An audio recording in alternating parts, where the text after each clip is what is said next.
salaamaaleykum mbokk yi dal leen ak jàmm ci xibaaru météo yi di ko tàmbalee nag ak suñu prévision saisonnière yi nga xam ne jot nañ ko fi def ci fan yu weesu di joxe nag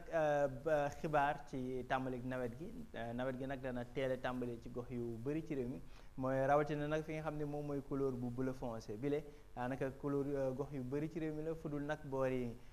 Kédougou Tambacounda ak boori Kolda foofee nga xam ne tàmbali bi dina démarrage normal lañ fi xaar maanaam tàmbali gi ñu daan faral di am la ñuy séntu ci gox yooyu leen waaye fudul foofu nag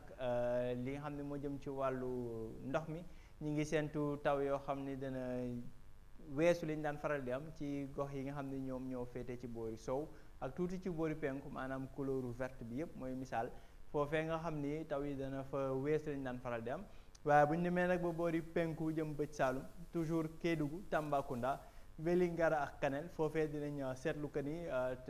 ndox mi dana diggu doomu maanaam dana toll ci ni ñu daan faral di am wala mu weesu ko tuuti mbokk yi ci tënk rek dinañ gis que ni suñu prévision saisonnière ren muy seetu nawet gi te nawet gi dana teel a tàmbali ci gox yu bëri ci réew mi loolee nag mën na cee topp ay maral maanaam ay pause sèche yu xaw a yàgg ci gox yooyu le waaye tamit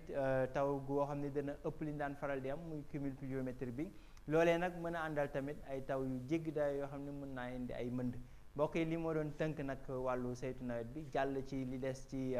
information yi jëmale ko nag ci gannax gu kawe boo xam ne ñu ngi koy séentu te dana laal Grande Côte bi maanaam Ndakaaru jëm ba boori Saint-Louis jaaraale boori Lompoul ak Potou gannax gi nag dana weesu 2 mètre ak genn wàll te dana tàmbali tey ci guddi maanaam 8 heures jotee jëm nag ba ëllëg ci gaaw bi bu 3 heures jotee mbokk yi ñaan leen nag ngeen bàyyi xel xibaar yu ni mel ngir mën a aar seen bopp ak seen jumtukaay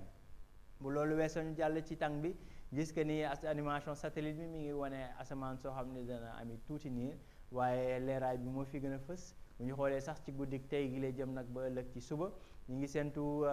asamaan su leer tuuti niir waaye asamaan su leer moo fi gën a fës waaye dana am niir nag yu takku yoo xam ne danañ ko seetlu ca boori Kédougou foofee nga xam ne mën nañ fa am ay wisuusal yu tuuti bu weesoo loolu nag température yi dana wéy di dal ci boori sow dëkk bi 20 degré ca diggante Saint-Louis jàpp Louga ak Ziguinchor 20 degré ak benn ba 20 degré ak ñett ca boori Ndakaaru ak li ko wër 20 degré ak juróom-ñaar ca boori penku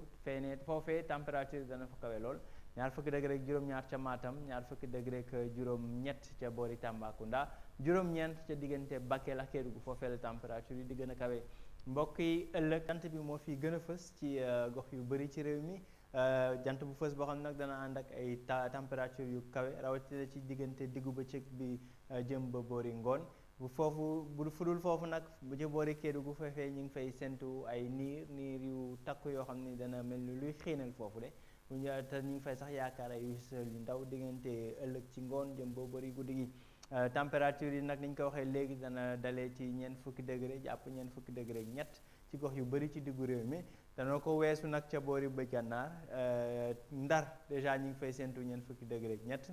20 degré ak ñeent ca Podor 20 degré ak juróom benn ca boori Linguère jëm boori Bakel 20 degré ak juróom-ñaar ca Matam juróom-ñett muy température bi gën a kawe ñu ngi koy séntu ca boori Tambacounda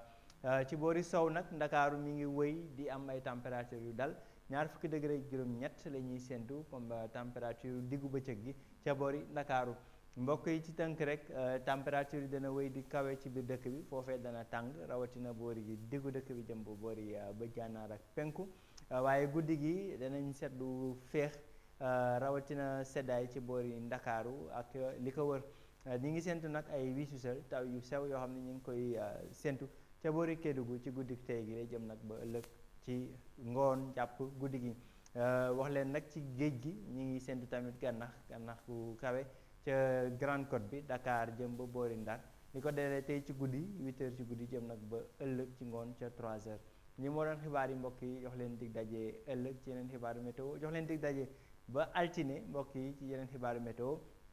ci diggante bi nag mën ngeen di wéy di topp suñu information yi ci plateforme digitale ANACIM yi muy Facebook Twitter YouTube ak